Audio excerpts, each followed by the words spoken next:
are going to start your way. Today you are happy now. Okay.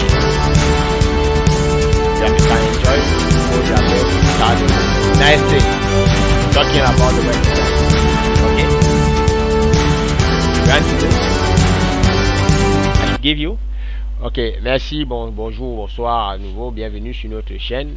Alors nous allons rapidement pour cette nouvelle vidéo, nous allons parler, nous ne serons pas des trucs et astuces, aujourd'hui nous allons parler du web design. Alors avant de parler du web design, nous allons commencer par déjà implémenter quelques outils qui pourront nous aider pour démarrer en tant que web designer.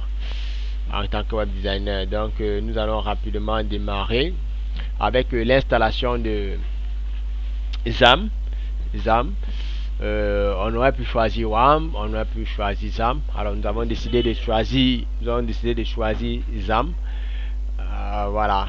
Pourquoi XAMPP? Alors à propos de XAMPP, c'est quoi XAMPP? Je laisse le choix à tout un chacun d'aller parcourir son petit dictionnaire ou bien de lire un peu sur XAMPP. Alors XAMPP c'est quoi? XAMPP c'est un logiciel qui permet de transformer instantanément son serveur, son ordinateur personnel en un serveur web. Donc vous pouvez lire davantage sur Wikipédia pour avoir plus d'informations à propos des XAMPP. Alors XAMPP c'est une suite de services ou bien une suite d'applications qui nous permet de transformer notre ordinateur en un serveur web. Alors beaucoup de professionnels, certains professionnels vont même jusqu'à utiliser XAMPP pour pouvoir mettre en production des produits, des applications, des sites web en ligne, ce qui n'est vraiment pas très recommandé ou bien moins professionnel. C'est un environnement, c'est un outil de test, c'est un outil d'étude. Alors XAMPP, une fois que nous sommes en train de faire du développement web ou bien de la programmation web, nous n'avons pas assez de moyens pour acheter un serveur en ligne. Ce que nous avons à faire, c'est de transformer notre ordinateur personnel en un serveur. Et c'est cet ordinateur personnel là qui va nous servir de serveur web afin que nous puissions tester nos applications directement en local. Alors, nous allons voir comment télécharger XAMPP rapidement.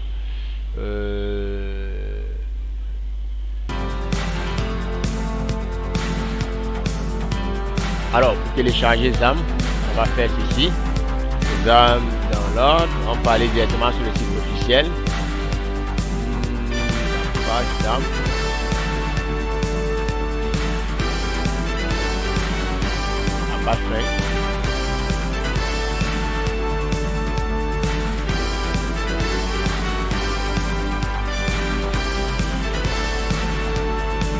C'est vrai que le PC, notre machine virtuelle n'est vraiment pas la plus rapide qui soit. Nous n'allons pas attendre que la continue à tourner. Alors paramètres avancés, continuer vers le site Apache. Très bien. Download XAMPP. Alors ici on a les différentes séries des XAMPP. On peut avoir un 64 bits pour Windows ou un 32 bits. Et tout comme on peut avoir la version, une version XAMPP pour Linux, pour Mac OS également. En ce qui concerne, nous allons travailler avec la version la plus récente qui inclut alors PHP, la version 7.4.29 de PHP qui est déjà assez bien. Mais pour les développeurs web, il y a beaucoup de choses à connaître au sujet de PHP. C'est bien de travailler, surtout quand vous voulez développer une application, de travailler en tenant compte de l'existence. C'est-à-dire que vous voulez télécharger, vous voulez travailler avec une application, quand vous travaillez sur une application avec une version de PHP, rassurez-vous que l'environnement qui va héberger votre application puisse aussi être compatible avec cette version de PHP là. Donc, si vous travaillez avec PHP 5 pour programmer une application, assurez-vous à ce que sur votre environnement, sur lequel, sur votre serveur d'hébergement, que vous ayez au moins PHP la version 5 ou bien peut-être plus, mais de préférence que ce soit la même version parce que vraiment quand on a, je pense que ceux qui ont déjà eu à faire plus d'un tutoriel ou bien essayer de suivre un tutoriel pour implémenter un test, ils pourront comprendre de quoi il est question. Alors nous allons lancer le téléchargement des XAMPP. Voilà, XAMPP déjà téléchargé ici. On va l'installer rapidement.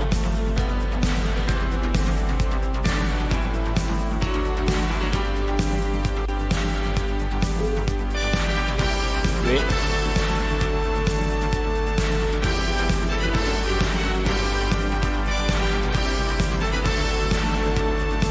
Ok. Pardon. And then you have, okay, continue installation, okay. Là, on valide. On va utiliser cette fenêtre ici. Welcome to XAMPP Setup Wizard. Ok. Alors ici, c'est the component you want to install. Click the component you do not want to install. Click next when you are ready to continue. Click on the component to get a detailed description. Ok, là c'est MySQL. Alors de manière native, le serveur qui joue le rôle, le service qui joue le rôle des serveurs, c'est le service Apache. Alors déjà on peut pas installer XAMPP si on ne l'installe pas Apache. C'est la raison pour laquelle on ne peut pas décocher. MySQL quant à lui on peut l'enlever. C'est le service qui va permettre d'installer le système de gestion de base de données. Fazia FTP Server, c'est le serveur FTP qui permet l'échange de données, des données entre un client FTP et un serveur FTP. Alors Mercury, Mail Server, Tomcat, tout ça, vraiment, je n'ai pas encore eu l'occasion d'expérimenter personnellement. Alors on va laisser de manière standard, on va pas décocher ça. On peut aussi installer sans installer PHP, ça ne servait pas grand chose. Donc on va laisser ça pour le moment. PHPMyAdmin. PHPMyAdmin, c'est un utilitaire qui permet de gérer une base de données comme MySQL uniquement pour MySQL, je crois, dans ce cas. Va nous permettre de gérer MySQL, un système de gestion de base de données, de manager un système de gestion de base de données à travers une interface web. D'accord? Donc c'est à ça que c'est PHPMyAdmin. Pour MySQL, il y a aussi MySQL Workbench qui est une interface applicative de la famille, je crois, Microsoft.net. Qui permet aussi de manager un serveur de base de données MySQL. Donc il n'y a pas que PHPMyAdmin qui permet de gérer un serveur de base de données comme MySQL. D'accord. En plus de PHPMyAdmin, on a également MySQL Workbench. On a également ici WebAlyzer, je ne sais pas trop, TextMail.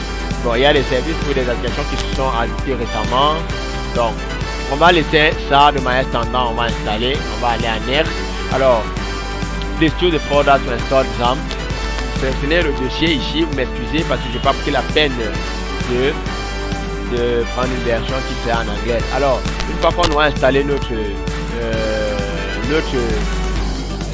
logiciel XAMPP, le dossier XAMPP va apparaître ici à la racine du disque système que voici. Ici à la racine, on a le dossier des XAMPP. Et c'est à l'intérieur de ce dossier des XAMPP qu'on pourra faire qu'on pourra héberger nos différents sites ou bien applications web. Alors on va donc à suivant. La langue à choisir entre l'anglais et l'allemand. Merci. On va rester en anglais. Alors learn more about WordPress, Drupal and Joomla. Alors c'est où ici, c'est pas inutile. Bon, je vais pas coucher ça parce que je voulais parler des avantages, mais sinon il faudrait lire parce que c'est important de savoir. Beaucoup de travail sur les CMS comme WordPress, mais ne savent pas qu'il y a des équivalents comme pour Drupal et Joomla. Plus encore, il y a PrestaShop qui est un CMS qui permet de faire des milliers de monter et de héberger rapidement des sites web de e-commerce. Alors si vous voulez vous intéresser au e-commerce, je vous conseille d'aller regarder PrestaShop qui est un produit français et qui n'est pas mal du tout, qui est vraiment orienté e-commerce. À côté de ça, nous avons WooCommerce qui est un plugin de WordPress qui aujourd'hui est également un CMS à part entière. Je pourrais dire ça comme ça parce que WooCommerce a pratiquement tout un environnement. Quand vous installez WordPress, vous installez le plugin WooCommerce, c'est tout un autre environnement que vous installez qu'il faut configurer, d'accord, et avec des templates bien appropriés. Donc je pense que WooCommerce c'est un peu comme on va dire le challenger de PrestaShop. Donc aujourd'hui entre les deux je ne pourrais dire quel est meilleur. Allez essayer vous-même et vous nous direz quel est le meilleur. Alors on va en next. Setup is now ready to begin installing XAMPP on your computer. Ok, let us go. Là on va suivre l'installation et très rapidement on va attendre que ça lance. Ça lance.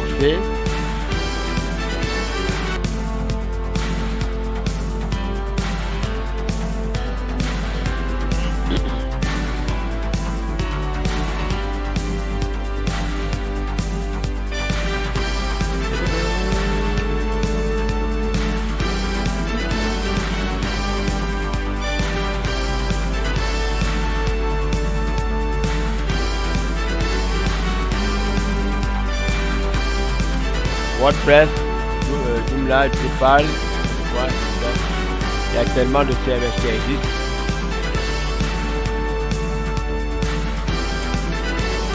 Donc on est libre de faire son choix.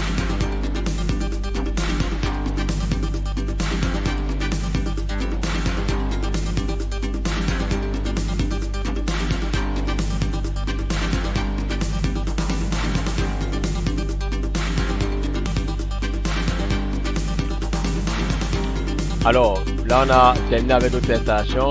Completing the XAMPP setup result. You want to start the control panel now? Yes. Ok, là, on va voir comment ça se présente le panneau de contrôle de XAMPP pour la première fois. Donc, on va sur le panneau de contrôle de XAMPP. Il y a beaucoup de choses à dire là-dessus. Beaucoup de petits trucs à dire. La première des choses, c'est déjà de venir là et de vérifier si on peut se connecter localhost. Alors localhost, c'est la commande qui par défaut permet de se rediriger sur le serveur local, donc c'est de pinguer sur soi-même. Donc le serveur, c'est pour localiser l'adresse 127.0.0.1. Oh, pardon, 127.0.0.1. Alors pour faire du web design, il faut s'y connaître un tout petit peu en réseau. Alors si ça ne répond pas, ça veut dire que nous ne sommes pas sur un serveur web. Si nous sommes sur un serveur web, directement le service web va apparaître ici. Là, si c'est du 2IS, de Windows, de la famille Windows, on l'aura. Si c'est du XAMPP, on l'aura. Si c'est du WAMP, on l'aura. Si c'est du Apache, c'est directement le service Apache est installé sur un serveur Linux, que ce soit Debian ou bien Ubuntu. On aura directement la page d'accueil de XAMPP, de Apache autant pour moi. Alors ici, il faut déjà démarrer les services. Une fois qu'on a fini d'installer notre application, notre logiciel XAMPP, le control panel s'affiche, on a le choix entre démarrer directement les services Apache, MySQL, FileZilla, Mercury et Tomcat, ou bien de ne pas les démarrer directement. Alors dans ce cas, quand vous êtes en train de faire le développement web, si vous êtes encore à la phase statique, c'est-à-dire que vous n'avez pas encore besoin de travailler avec tout son ensemble, vous allez démarrer uniquement le service Apache, d'accord? Alors, et si on veut installer une application SMS comme WordPress, on doit démarrer le service Apache, le service MySQL au moins. Et je recommande de démarrer même déjà tous les services pour ne pas avoir de bugs si jamais on ne sait pas, on est en train de travailler sur une application qui a besoin de transfert de fichiers. Bon, pour le moment, FileZilla n'est vraiment pas très sollicité, mais il est bien de démarrer les différents services. Seulement si vous avez besoin de gagner en ressources sur votre machine. Alors, avec Apache et MySQL, c'est déjà suffisant. Alors, ce qu'il faut dire, c'est qu'il faut déjà reconnaître pourquoi je parle de comprendre le fonctionnement des réseaux. Apache, ça tourne sur le port 80.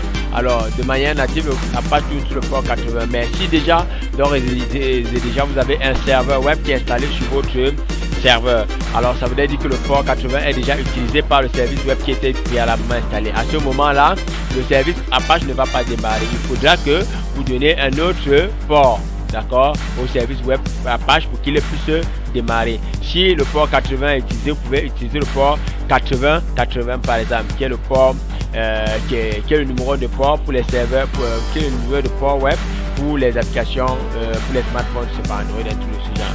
D'accord? Donc, je reprends. En réalité, Apache est un service web. C'est un service qui permet de configurer, d'installer, de démarrer un serveur web. Ça tourne sur le port 80. Si le port 80 est déjà démarré sur votre machine, s'il vous plaît, essayez de donner un autre port à Apache. Je vais vous montrer comment ça se fait tout à l'heure. Maintenant, MySQL tourne sur le port 3306. Alors, j'étais obligé de regarder parce que ça ne me revenait pas. Alors, il faut ici là activer, autoriser la connexion sur le pare-feu à travers le réseau public.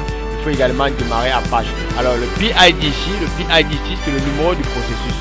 D'accord, c'est le numéro du processus des processus qui démarrent. Alors, pour le 80, c'est le port HTTP, du service HTTP. Le 443, c'est le port du service HTTPS. D'accord, le service web sécurisé. D'accord. Bon, FileZilla, c'est le service FTP, c'est 21. D'accord. À côté, on a 14147. Mercury, ça démarre avec plusieurs numéros de ports. Là, vous pouvez voir, ce qu'il faut beaucoup retenir, ce sont les ports des services web, base de données MySQL et FTP, échange FTP. Tomcat, quant à lui, va démarrer avec quel service, je ne sais pas, je n'ai même pas estimé. Alors, on va stopper Mercury parce que ce n'est pas nécessaire pour le moment. On va s'attarder sur ceux-là. On va s'attarder sur le service Apache, le service MySQL et le service FileZilla. Alors, PID vont dépendre exclusivement de votre système. Ça dépend des processus qui sont déjà en cours d'exécution sur vos systèmes. Pour ceux qui ont eu l'occasion ou bien la chance de faire des cours d'administration système, ils vont bien comprendre cela. Alors, maintenant que notre service Apache est démarré, je peux éteindre Fazir et MySQL. Je viens là, rapidement, dans le navigateur, je vais retaper, je vais essayer de relancer l'adresse de bouclage, le 127. Alors, j'ai le dashboard. Ça veut dire que, réellement, on a sur cette machine un serveur web qui tourne avec le service Apache de XAMPP. Voilà. Donc, Apache, c'est un service qui peut être implémenté à plusieurs, qui peut être introduit dans plusieurs logiciels ou bien setup ou bien applications. Donc, voilà un peu comment ça se passe. Alors, je vais maintenant nous allons aller présenter les astuces pour changer le numéro de port. Si jamais ça ne démarre pas, comment faire pour changer le numéro de port. À ce moment, on va taper le localhost. D'accord? On va taper, si on tape le localhost, l'autre local. On a la même chose avec le localhost, vous avez remarqué, donc c'est pareil. Si on tape maintenant, quand on veut écouter sur le port 80, c'est pratiquement la même chose, d'accord? Je reprends, si on tape sur le port 80, c'est la même chose. Ok? Maintenant, si on tape sur le port 80, si on tape sur le port, si on veut écouter sur le port 80, alors là, je pense que ça va pas marcher parce que le port 80 n'est pas configuré. D'accord? Donc, s'il y avait un autre service web qui était installé sur notre serveur, c'est ça qu'on devrait faire. Alors, comment faire? On va aller simplement dans config ici. Bon, on peut venir dans config là, on va ouvrir Apache http-conf, d'accord? Ou bien on vient ici regarder rapidement. Il y a une astuce qui permettait de start of module et change language save port setting. C'est là. Ici on peut changer main port, on peut changer pour Apache, on passe à 80 et là on passe à pardon, on passe à 443. On va essayer donc avec 80 uniquement pour Apache. On met 443, on sauve. Et on cannot really stay them contre accès refusé. Ok, bon, c'est pas grave. Bon, revenons. Allons-y à config Apache http-conf. On va aller en console. On peut ouvrir ça avec Notepad++. D'accord. Alors, comment faire pour ouvrir ce fichier? C'est soit là, ou bien aller directement à la racine. On peut revenir à la racine ici, on va dans ordinateur, on va là, on entre dans XAMPP directement et on entre dans on est dans XAMPP, on va entrer dans qu'est-ce qu'on veut configurer, c'est Apache, on va dans Apache, on part dans http-conf, config, on a conf, httpd-conf et on ouvre avec, d'accord. À ce moment on choisit on n'a pas notre pack ici, on va ouvrir avec bloc-notes. Ça revient le même fichier qui est ouvert. Si vous regardez sur le même fichier. Alors, on revient donc. Il était question de changer le numéro d'écoute ici, là, le numéro de port. On va donc chercher avec les applications, les environnements d'édition. Vous pouvez simplement faire le CTRL H, d'accord. Recherche et remplacer par. Donc, partout où on a listing 80, vous mettez 80, vous mettez 80, vous remplacez par 80, simplement. Ok, remplacer tout. Voilà. Bon, c'est pas très bonne comme astuce parce que ça peut remplacer, ça remplace ce qu'il fallait pas remplacer. On sait pas ce qui est écrit comme 80 dans. Voilà. Partout là, vous allez voir listing 80. Un petit plus haut là-bas. Je sais pas si c'est tout. Bon, on va revenir changer ça après. Voilà. Bon, sinon, il fallait le CTRL F. CTRL F, find 80, on est là, 80. Voilà, server name, localhost 80. Ok, c'est tout. Donc là, partout, il fallait changer. Maintenant, ceci, pour prendre en compte ici, il faut stopper notre service Apache et le redémarrer. On revient encore checker, est-ce que ça se passe bien là, ça se passe pas. Ça passe pas comme on veut, ça ne peut rien démarrer parce que le service est éteint. On relance donc Apache. Voilà. Il démarre encore sur le port 80. Ouf, c'est pas cool. C'est pas cool. On voulait le faire démarrer sur le port 80. Je pense que là, il faudra changer aussi. Ah, il y a une erreur, excusez, pardon. Il fallait d'abord enregistrer. On n'avait pas enregistré. Voilà. Maintenant que c'est enregistré, on va éteindre. On va redémarrer. Voilà. Alors, c'est tout, le tour est joué. Voilà, on n'a pas le 8443, on l'a pas changé. Désormais, donc, ça écoute sur le port 8080. On peut venir là, résoudre et bam, la magie est opérée. Donc, c'était pas compliqué pour ceux qui ont du mal à installer XAMPP ou WAMP sur leur PC pour pouvoir émuler, pour pouvoir les transformer en serveur web et pouvoir faire les tests de programmation des applications web ou bien des sites web. Voilà comment il faut faire. Donc, n'hésitez plus. Maintenant, avant de terminer, nous allons aller rapidement voir comment juste d'abord le service Apache pour le relancer. On va aller voir comment héberger une application web ou bien un site web sur notre serveur local. Donc, je fais encore CTRL H pour transformer le 8080 cette fois-ci en 80 pour revenir à la case de départ, remplacer tout. Voilà. On ferme et on enregistre. Ok, c'est enregistré. On redémarre maintenant notre service Apache. Ouf, ça revient sur le port 80, c'est parfait. On relance encore le dashboard sur 8080. Ça ne va pas comprendre. Mais il faut revenir sur le port 80. Là, ça roule. Alors, rapidement maintenant, on va aller explorer un peu. On va aller parcourir l'explorateur des fichiers pour voir comment ça se passe avec XAMPP. À la racine ici, on a XAMPP. Quand on veut héberger, un site ou bien un travail, un test, on entre dans XAMPP, on va dans le dossier htdoc. On va dans le dossier htdoc, c'est là que est notre répertoire web, c'est là qu'on va héberger tous nos sites web. Dans le dashboard qu'on est en train de voir, c'est celui-ci. Donc vous pouvez PHP Info, vous pouvez le changer, le dashboard, vous pouvez l'éditer pour ceux qui ont des compétences en langage d'interface web, vous pouvez changer ça là. Le IMG, on peut ouvrir le IMG là, d'accord. Donc tous les dossiers comme fichiers qui sont ici, on peut les ouvrir rapidement directement. Donc si on lance là, localhost, on lance IMG, on devrait voir ce qu'il y a à l'intérieur. Voilà, IMG, c'est pas un dossier web. Donc allons-y, ce qu'on va faire maintenant, on va créer notre nouveau projet web qu'on va appeler Carcial, c'est notre nouveau projet web. Voilà. Si on revient maintenant sur notre navigateur et qu'on lance, on essaie de ouvrir Carcial, qu'est-ce qu'on aura? On va taper Carcial. Voilà. Parent directory, il n'y a rien à l'intérieur. Donc ce qu'on doit faire, donc, il faut trouver un site web qu'on va héberger dans notre répertoire web. Donc, le site web ici, ce sera quoi? New folder, WordPress. On extrait celui-ci, tuto.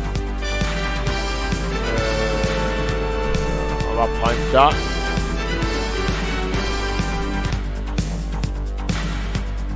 Ok, nous avons fini de décompresser notre dossier que nous voulons utiliser. Ok, vous remarquez bien qu'on va aller dans le disque système, on va entrer dans le dossier XAMPP, dans htdoc, on va aller dans Carcial et c'est là qu'on va coller notre répertoire. Un instant, c'est pas bon parce que ce qu'on veut faire c'est quoi? On veut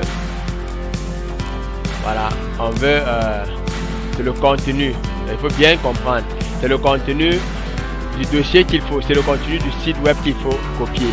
Parce que si on ne copie pas le contenu du site web, quand on va aller résoudre, on aura des problèmes. On va aller taper localhost Carcial, il faudrait encore taper le dossier qui est en dessous de Carcial pour pouvoir avoir le site. Donc il est bien de décompresser, d'extraire le contenu du site web directement à la racine du dossier qu'on voudrait appeler. D'accord?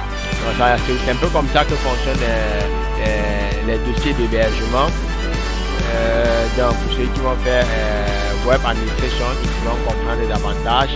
Donc voici notre site web qu'on est en train de mettre en ligne, mais à cette différence, cette fois on est en train de mettre en ligne sur notre serveur web local. D'accord?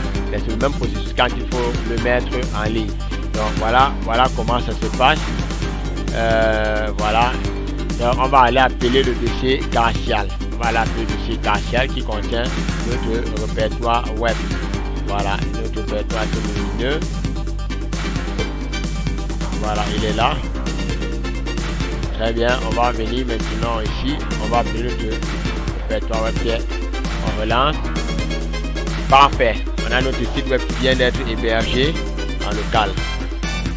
Voilà. On a notre site web. Donc désormais on peut l'exploiter en local. On peut faire des modifications et venir regarder. D'accord? Donc c'est aussi simple que ça. Voilà. Documentation. Voilà. Gestion. Voilà. C'est content d'avoir partagé tout ceci avec vous. N'hésitez pas à vous abonner à notre chaîne Karcher IT Service Tech. Juste vous abonner pour suivre. Déjà il faut regarder nos vidéos et liker. Je sais pas pourquoi on fait ça, mais bon, je vais vous demander de regarder et liker. Ça va nous donner beaucoup plus de motivation. Donc c'est pas ça. Alors on était content de partager cette vidéo avec vous. À la prochaine.